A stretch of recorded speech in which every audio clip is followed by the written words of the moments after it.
폭염이 이어지고 있는 그런 때지요. 이런 무더울 때는 음식물이 상하기가 쉬운 걸 여러분 잘 아실 겁니다.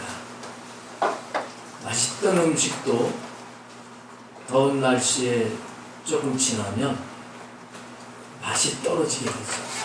맛이 바뀌게 되고, 조금 지나면 쉰 냄새가 나고, 조금 더 지나면 곰팡이가 쓰고 아주 썩어버립니다.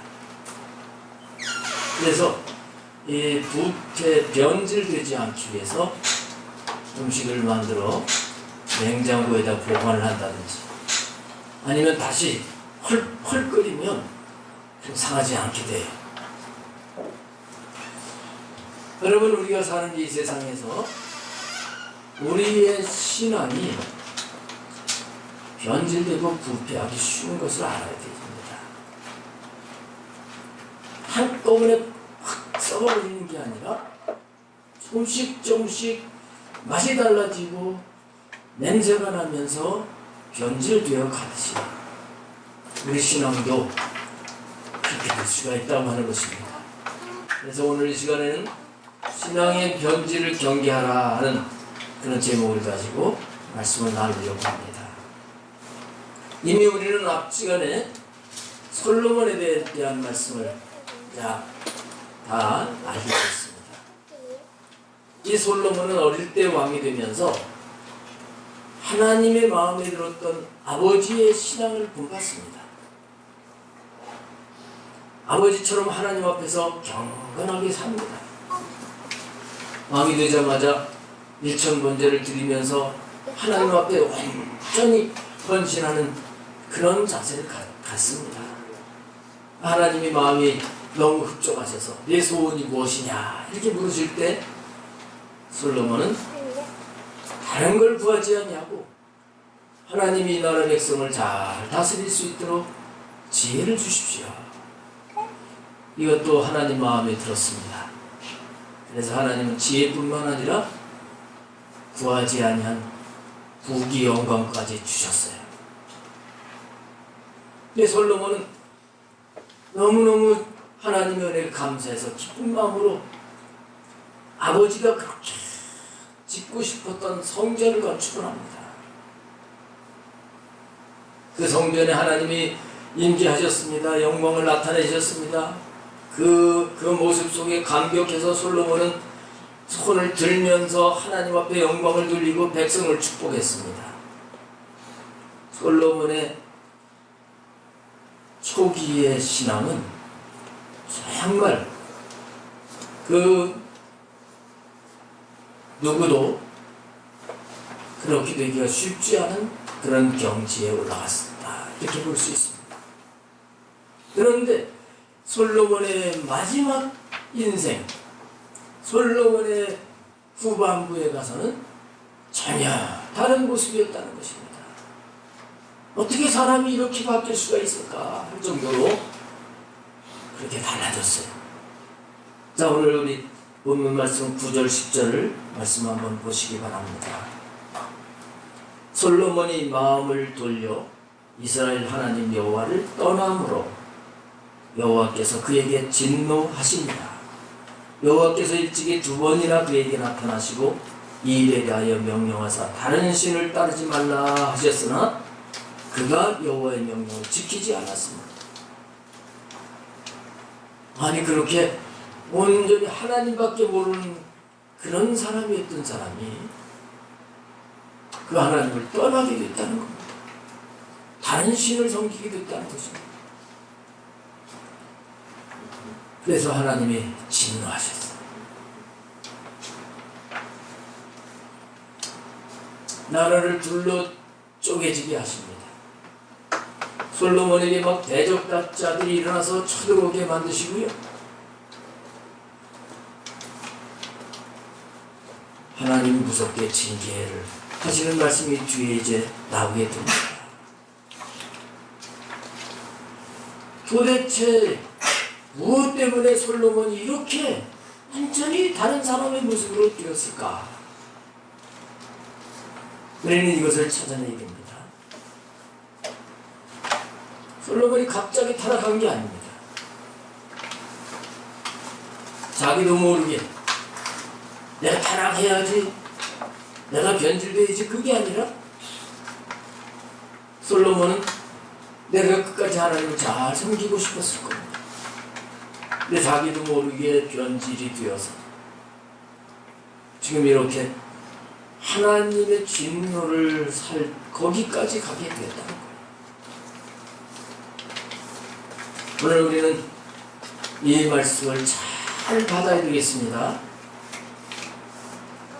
그런 거 말고 복에 대한 말씀을 주세요. 그러실 분도 있을지 모르겠어요. 여러분, 그러나 경계로 주시는 말씀도 사랑의 말씀입니다. 여러분, 자녀 기르면서 야, 이렇게 하면 안 돼, 나쁜 친구 만나면 안 돼, 교통 질서 잘 지켜야 돼, 그러면 그렇지 않으면 큰일 날 수 있어. 오늘 부모가 자녀를 사랑해서 이렇게 경계하듯이 하나님께서 오늘 우리에게 너 신앙 솔로몬 봐라, 신앙이 이렇게 변질되고 타락을 한 것처럼 그럴 가능성이 있으니까 너도 정신을 차리라 하고 주시는 오늘 말씀을 잘 받게 되시기를 바랍니다. 그러면 첫 번째로 어떻게 하면 왜 변질이 오게 될까 하는 것입니다. 왜 변질이 오게 될까? 첫 번째로 물질에 대한 욕망을 가질 때 변질이 온다는 사실을 우리는 알고 살아야 됩니다. 우리 인생을 살아가는데 물질이라고 하는 것은, 재물이라고 하는 것은 꼭 필요합니다. 그런데 지나치게 이 재물에 집착을 하게 될 때 화가 오게 된다는 사실을 알아야 됩니다.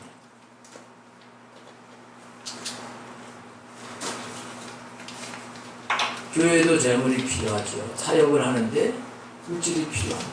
그러나 너무 물질이 하다 보면 교회도 부패가 되고 세상의 지탄을 받게 돼요. 이럴 수 있는 거예요.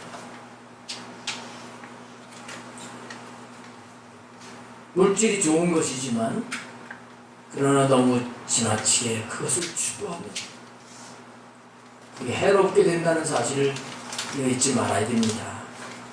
과유불급이라고 하는 말이 있잖아요. 어느 것이나 너무 지나치면 못한 것과 같다는 거예요. 모자라는 것과 같다는 거예요. 재물이든지 명예든지 이게 지나치게 되면 하루아침에 그런 것들이 떠나가게 되고 무너지게 되고 이럴 수 있다는 것이죠. 그 앞장 10장 말씀을 좀 보시겠어요? 10장 14절 4절 말씀에 보면 솔로몬의 세입금의 무게가 금 666달란트요. 세금을 받는데 금으로 666달란트를 걷어들였다는 것입니다. 한 달란트가 금 34.75kg입니다. 보통 우리가 한돈 하죠? 한돈 하면 3.75g입니다. 그러니까 한 달한테는 어마어마한 겁니다. 근데 여기 이 금이 666달란트라고 하는 666이라고 하는 것이 이렇게 나오는데 솔로몬을 적그리스도의 예표다 이렇게 보는 분들이 있습니다. 적그리스도가 처음에는 아주 믿음 있는 것 같고 잘해줄 것 같고 이런 모습으로 등장을 하고 근데 어느 때가 되면 666의 이 짐승의 표를 사게 만들고 이 666표를 받지 아니하면 사고 삶을 먹고 살 수 있는 이런 거래를 할 수 없는 그런 곤란한 지경에 이르게 될 것이고, 결국은 적그리스도는 많은 사람들을 미혹해서 주님에게서 떨어지게 할 것이다. 요한계시록에 보면 이렇게 말씀을 하고 있어요. 뒤에 말씀을 보게 되면 이 솔로몬이 너무 재물의 욕심을 가지고 세금도 많이 걷고 자기 궁전에 호화롭게 이렇게 해서 백성들은 등이 휘도록 세금을 냈던 것을 알 수 있습니다. 물질의 욕심을 따라가는 거예요. 여기에 신앙이 변질이 온다고 하는 것을 알아야 됩니다. 거기 10장 16절부터 조금 더 말씀을 보시면 솔로몬 왕이 쳐서 들인 금으로 큰 방패 200개를 만들었으니 매 방패에 든 금이 600세겔이며 또 쳐서 들인 금으로 작은 방패 300을 만들었으니 매 방패에 든 금이 3만회라. 왕이 이것들을 레바논 나무궁에 두었더라. 왕이 또 상하로 큰 보좌를 만들고 정금으로 입혔으니 어마어마한 재물이 있게 되니까 아주 금이 흔해버리니까 금으로 방패를 만들었다.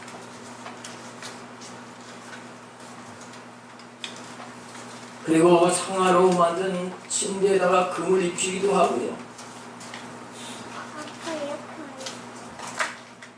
이렇게 물질을 좋아하는데 빠지게 될까봐 의식주 우리에게 꼭 필요합니다. 그러나 지나치게 필요 이상으로 호화롭게 이렇게 이거를 추구하면서 산다고 하면 우리 신앙이 변질을 가져올 수 있다는 것을 알아야 됩니다.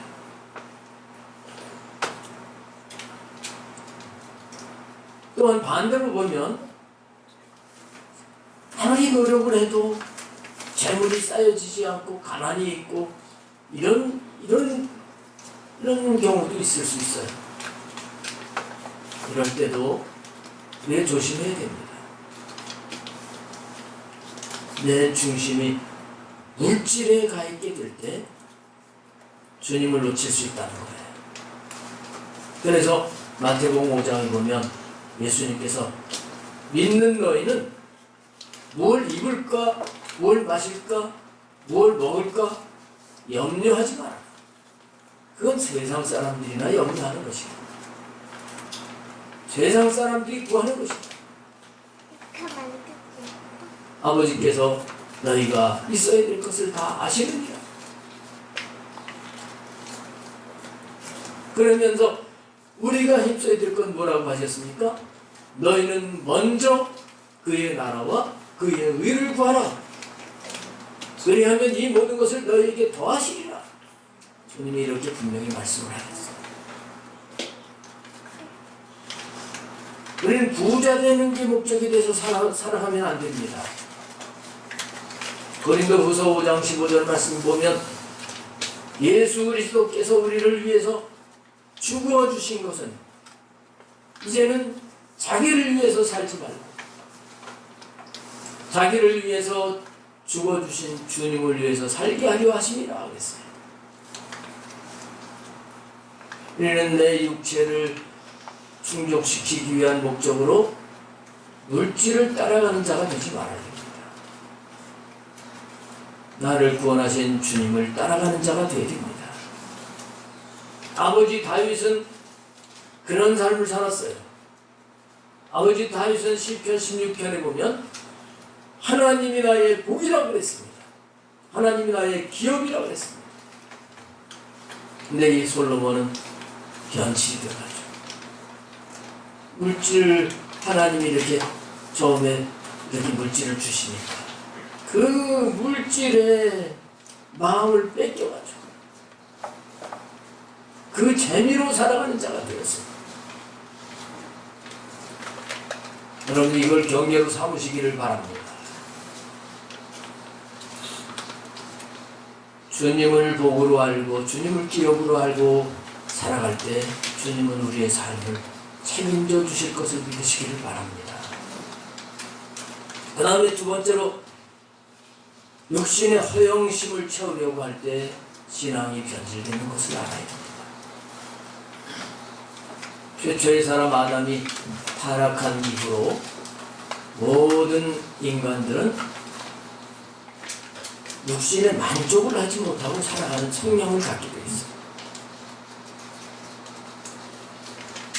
그래서 필요도 하지도 않는 그런 허영심을 채우기 위해서 사람들은 애를 씁니다. 필요 없는 거를 살려고 애를 쓰고, 사실 자기에게 중요하지도 않은데 자기를 드러내기 위해서 그거를 사고, 그거를 또 이제 보이기 위해서 시간과 돈을 낭비를 하면서 살아가는 사람들을 많이 볼 수가 있습니다. 솔로몬이 허영심에 빠집니다. 앞에 읽은 그 말씀에도 나옵니다만은 이 상아라고 하는 코끼리 이빨 아니겠어요? 이거 굉장히 고가라고 합니다. 거기다가 또 금을 갖다가 싸기도 하고, 그뿐만 아니라 열왕기상 10장 22절에 보면 왕이 바다에 다시스 배들을 두어 히람의 배와 함께 있게 하고 그 다시스 배로 3년에 한 번씩 금과 은과 상아와 원숭이와 공작을 실어왔습니다. 이렇게 말씀하고 있습니다. 그렇게 금이 많은데도 3년에 한 번씩 아예 배를 이렇게 띄워놓고 금과 은 그리고 상아, 원숭이, 공작 과시하기 위해서요. 또 허영심을 채우기 위해서 이렇게 그런데 치중을 하는 걸 볼 수가 있습니다. 그래서 성경에 보게 되면 솔로몬이 사용하는 모든 그릇은 다 금이고요. 왕궁의 모든 그릇들도 전부 금으로 만들었어요.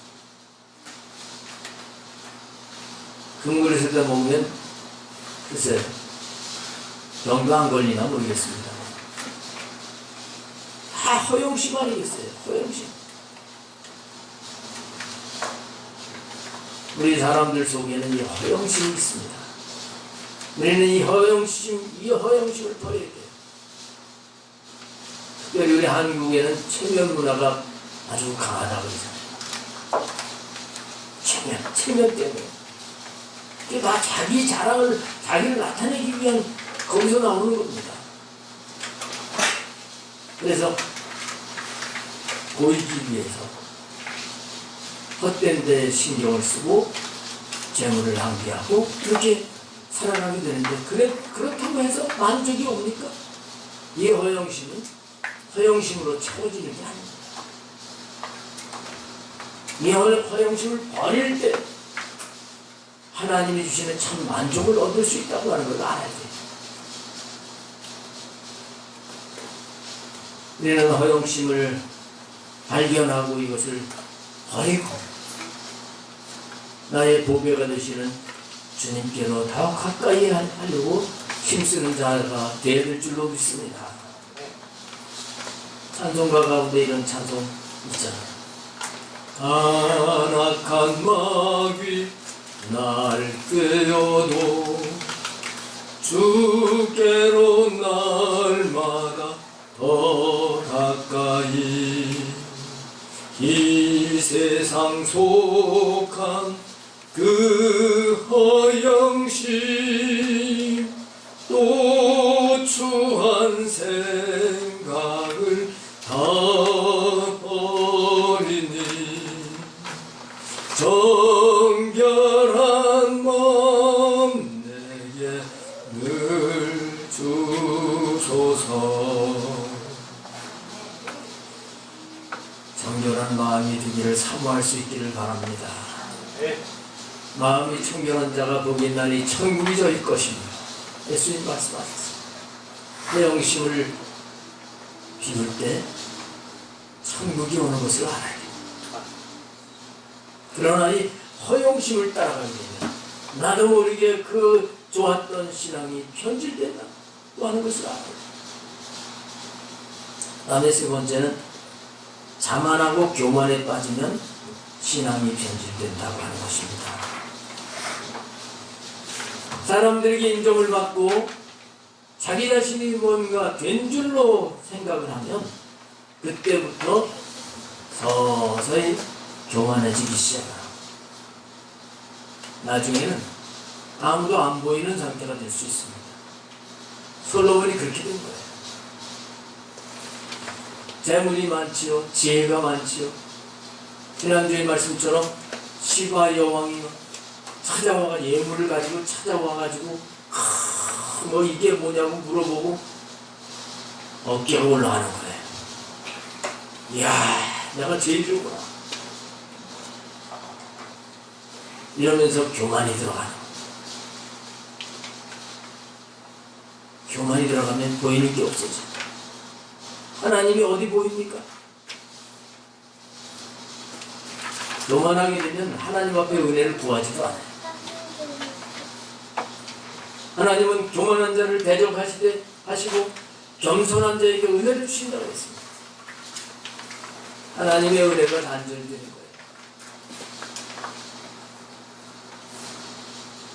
이 무서운 거지요. 솔로몬은 아주 교만에 빠지게 됐습니다.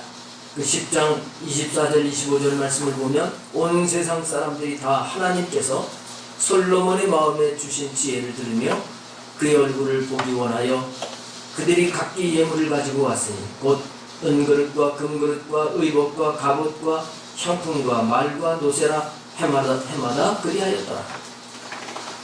뭐 이 정도가 되니까 그냥 하나님 없이도 넉넉히 자기가 살 줄 알고 이 지혜가 자기로부터 온 줄로 알고 이 잘 살게 된 것이 자기가 대단해서 잘 살게 된 줄로 착각을 하게 되는 것이죠. 모든 것은 하나님이 주셔야 되는 것입니다. 그래서 겸손하게 우리는 하나님 앞에 날마다 지혜를 구해야 됩니다. 살아갈 수 있는 힘을 구해야 됩니다. 어떻게 해야 될지 방법까지 구하면서 살아갈 때 주님은 더 함께 하시고 더 우리의 삶을 아름답게 하실 것을 알아야 되는 것입니다. 그걸 모른 채 정말 내 마음대로 내가 잘나서 산다고 하면 우리가 종인데 주인이신 하나님의 그 자리에 올라가게 되는데 이럴 때 넘어지는 거예요. 그래서 고린도전서 10장 13절에 말씀하셨죠. 그런즉 12절에 선줄로 생각하는 자는 넘어질까 조심하라. 내가 이제 됐다 할 때는 넘어질 가능성이 있다는 걸 알고 더 겸손하게 낮아져야지. 그렇지 않으면 신앙이 변질이 돼가지고 주님이 그래 네 마음대로 한번 해봐라 하고 우리를 붙들어 주시지 않으면 우리는 설 수가 없다고 하는 사실을 알아야 되는 것입니다. 그 다음 네 번째로 왜 신앙이 변질되게 되느냐 하면 사치와 낭비가 심할 때 변질이 온다는 거예요. 존 웨슬리 목사님은 그리스도인은 자기를 위해 사치품을 사느니 차라리 그 돈을 버리는 편이 낫다 이렇게 얘기를 했어요. 사치품을 사느니 그냥 버리는 게 낫다는 게 그 돈을. 사치품이라고 하는 게 이렇게 독이 되고 해가 된다고 하는 것입니다. 우리 주변에도 너무 사치스럽게 자기 분수도 알지 못한 채 그렇게 이제 살아가는 사람들 보면 재산 탕진하게 되고 또 부부간의 갈등이 일어나게 돼서 또 헤어지는 이런 일들 우리가 볼 수 있게 됩니다. 우리가 살아가는데 집이 필요하고 뭐 또 옷이 필요하고 자동차도 필요하고 하는데 자기 수준에 맞게 그렇게 살아가야 되죠. 자기의 수입의 수준을 넘어서서 뭘 구한다고 하면 그게 사치가 된다고 봐야 되죠. 요즘은 카드로 긁으면 되는 시대죠. 카드로 할부로 해서 긁으면 되는 시대예요. 근데 카드도 빚이잖아요. 카드로 긁어서 아마 좋은 물건을 사서 사용을 할 때는 처음 좋을 거예요. 그러나 그것이 다시 갚아야 되기 때문에 거기다 마음을 뺏기다 보면 자연스럽게 우리는 주님을 사모하고 주님을 사랑하는 그런 마음이 변질된다고 하는 것을 우리가 알아야 됩니다. 10장 26절부터 28절 말씀을 보겠습니다. 솔로몬이 병거와 마병을 모으매 병거가 1,400대요 마병이 12,000명이라. 병거성에도 두고 예루살렘 왕에게도 주었으며 왕이 예루살렘에서 은을 돌같이 흔하게 하고 백향목을 평지의 뽕나무같이 많게 하였더라. 솔로몬의 말들은 애굽에서 들여왔으니 왕의 상인들이 값주고 산 것이며. 이게 자치스럽게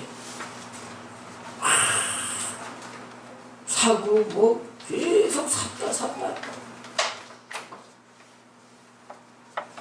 은이 돌같이 그렇게 흔한데도 또 사들이고 백향목 최고의 나무잖아. 그걸 자꾸 사들여서 이스라엘 나라에는 백향목이 안 납니다. 근데 그걸 그냥 평지에 뽕나무 같이 자꾸 사들여. 사치에 빠진 거예요. 사치에 빠진. 대부분 사치에 빠지는 사람들이 왜 빠지냐면 이 속이 허전해서 내면이 충만한 사람, 내면이 편안한 사람들은요 그 사치하는데 별 관심이 없는 거예요. 외적인데 별 관심이 없어요. 근데 이 심령이 영혼의 풍성함이 없으면 늘 생각하는 게 아이고 성형수술라 이거 해야 될 텐데 견적이 많이 나올 것 같고 그런데 신경을 쓰면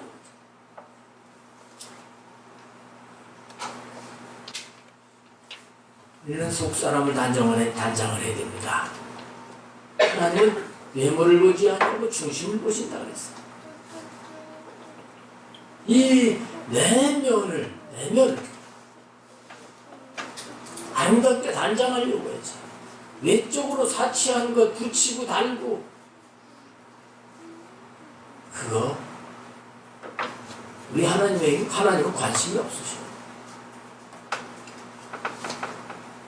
근데 베드로 사도를 통해서 베드로전서 3장 3절 4절에 이렇게 말씀하고 있습니다. 너희의 단장은 머리를 꾸미고 금을 차고 아름다운 옷을 입는 외모로 하지 말고 오직 마음에 숨은 사람을 온유하고 안정한 심령에 썩지 아니할 것으로 하라. 이는 하나님 앞에 값진 것이냐. 하나님 보실 때 값진 것이 우리의 속에 숨은 사람, 그 영혼, 이 영혼을 단장한 것이라고 하는 것을 알아야 됩니다. 육체를 위해서 사치스럽게 단장을 하다 보면 신앙이 썩어버리는 것을 알아야 돼요. 자, 그 다음에 변질이 아주 결정적인 원인이 있었는데 솔로몬에게서 그것은 바로 이방 여인들을 아내로 맞았다고 하는 것입니다. 11장으로 넘어가면 이것을 말씀을 하고 있어요. 11장 1절 말씀을 보시기 바랍니다. 솔로몬 왕이 바로의 딸 외에 이방의 많은 여인을 사랑하였으니 곧 모압과 암몬과 에돔과 시돈과 헷 여인이라. 이 솔로몬이 이방 여인들을 사랑을 하는 거예요. 사랑을 하다 보면 결혼하게 되잖아요. 그래서 아내를 맞이하게 된다. 이걸 세상적인 관점으로 보면 야, 솔로몬 역시 지혜롭다 이렇게 할 수 있을 겁니다. 왜냐하면 옛날 이제 왕들을 보면 정략적인 결혼을 했잖아요. 그래서 주변에 있는 나라의 왕의 그 공주를 데려다가 결혼을 하는 거예요. 그러면 어떻게 됩니까? 사돈간이 되니까 적이 쳐들어오면 도와줘요. 서로 또 경제적인 교류를 해가지고 더 윈윈하고 살아가는 거예요. 솔로몬도 그런 생각을 했을 수 있습니다. 그래서 애굽에서 아내를 데려오고 또 시돈에서도 데려오고 에돔에서도 데려오고 모압에서 암몬에서 공주를 데려다가 아내를 삼았다는 거예요. 이것이 나중에 큰 타락이 됐다고 하는 것을 성경은 말씀하고 있어요. 뭐가 문제입니까? 지혜롭게 행동을 했는데 아니에요. 가장 큰 문제는 하나님이 이방 여인과 결혼하지 말아라 하고 말씀하셨는데 이 말씀에서 벗어났다고 하는 게 큰 문제입니다. 2절 말씀을 보시겠습니다. 여호와께서 일찍이 이 여러 백성에 대하여 이스라엘 자손에게 말씀하시기를 너희는 그들과 서로 통혼하지 말며 그들도 너희와 서로 통혼하게 하지 말라. 그들이 반드시 너희의 마음을 돌려 그들의 신들을 따르게 하리라 하셨으나 솔로몬이 그들을 사랑하였더라. 이방 여인하고 결혼하는 것이 하나님의 뜻이 아니었어요. 왜 하나님이 금하셨느냐? 그들이 믿는 신을 섬기게 된다는 겁니다. 솔로몬은 이 말씀을 다 알고 있었지만 그는 그냥 자기 생각에 따라서 이방 여인들과 결혼을 하게 됐습니다. 그 결과 하나님 말씀하신 대로 그들이 믿는 우상을 숭배하게 된 겁니다. 이렇게 타락을 하게 된 것입니다. 거기다가 이제 처음에는 하나님 말씀인데 좀 찝찝했으리라고 봐요. 근데 이방 여인하고 살아보니까 또 괜찮구나 또. 그래서 또 다른 나라에서 또 이렇게 데려오게 되고. 근데 이 육신의 쾌락이라고 하는 것은 한도 끝도 없는 거잖아. 하나님을 사랑하던 이 솔로몬이 이방 여인을 사랑을 하다 보니까 이게 변질이 되어가지고 육신적인 욕망을 따라가게 되는 거예요. 그래서 결국 어떻게 됐습니까? 3절 말씀을 보세요. 기가 막힌 데까지 간 거예요. 왕은 후궁이 700명이요 첩이 300명이라 그의 여인들이 왕의 마음을 돌아서게 하였더라. 하나 둘 이방 여인하고 결혼하다 보니까 후궁이 700명 첩이 300명이고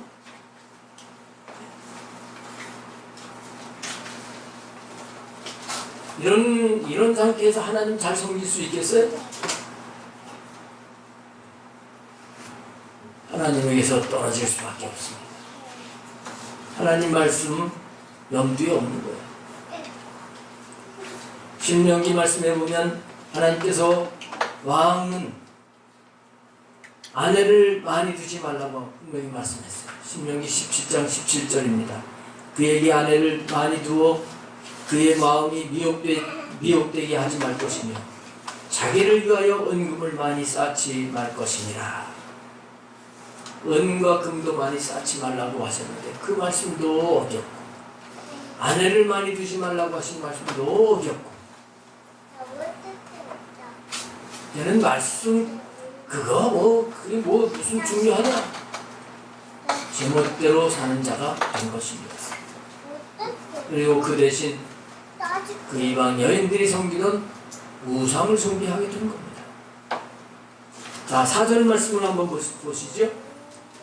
솔로몬의 나이가 많을 때에 그의 여인들이 그의 마음을 돌려 다른 신들을 따르게 하였으므로 왕의 마음이 그의 아버지 다윗의 마음과 같지 아니하여 그의 하나님 여호와 앞에 온전하지 못하였어.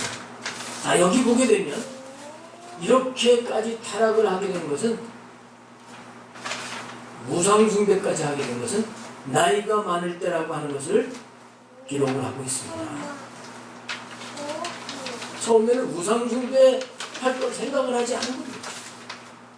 근데 점차 하나님 아닌 이 이방 여인을 사랑을 하고 하다 보니까 하나님이 가장 싫어하시는 우상숭배까지 가게 된 거예요.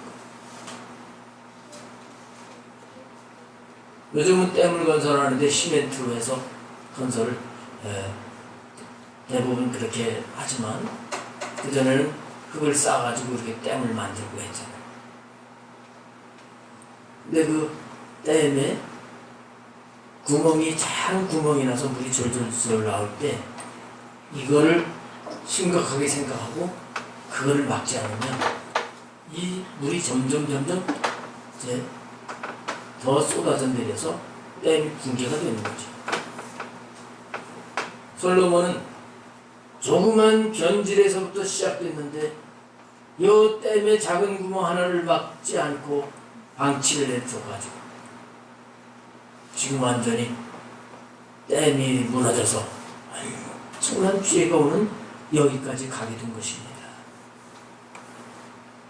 사랑하는 성도 여러분, 오늘 우리가 하나님은 이걸 경계로 삼으라고 말씀하시고 있는 거예요. 악은 모든 모양이라도 버리라고 하셨습니다. 하나님이 기뻐하시지 않는 것은 작은 것 하나라도, 아주 모양까지도 버리는 자세를 가져야 될 줄로 믿습니다. 정신 차리지 않으면 사탄은 우리를 미혹해가지고 하나님에게서 떨어지게 만듭니다. 우리의 신앙을 변질시킵니다. 내가 언제 그렇게 됐는지도 알 수 없게 우리를 속여서 우리로 하여금 타락하게 만든다고 하는 것을 우리는 알아야 됩니다. 그래서 우리는 오늘 이 말씀을 들으면서 날마다 우리가 거울을 보잖아요. 밖에 나갈 때 거울을 한번 쭉 이렇게 보고 살피듯이 우리는 하나님의 말씀 앞에 우리 자신을 살펴봐야 되겠어요. 아하, 내가 이거 첫 번째 이 변질로 들어갔구나. 이 맛이 같다. 혹시 이런 부분들이 깨달아지면 얼른 화장을 고치듯이, 옷내무새를 고치듯이 빨리 고치셔야 됩니다. 그렇지 않으면 이렇게 댐의 뚝이 완전히 붕괴된 것 같이 갈 수도 있는 것이 우리 연약한 인생이라고 하는 것을 오늘 분명히 깨달아야 되겠습니다. 여러분, 하나님이 우리의 복이시에요. 하나님과 가까이 하고 하나님을 사랑하고 그 말씀대로 살게 되면 하나님이 분명히 우리의 삶에서 우리를 도와주시고 세상에서 얻을 수 없는 하늘나라의 평강과 기쁨을 얻게 하시고 하나님이 역사하셔서 놀라운 기적도 경험을 하면서 하나님의 이름을 높이게 될 것입니다. 오늘 신앙의 변질, 경계하라고 하시는 이 말씀, 저와 여러분이 경계해서 끝까지 온전히 하나님만 믿는 믿음으로 인생의 승리자가 되시기를 주님의 이름으로 축원합니다. 기도하시겠습니다.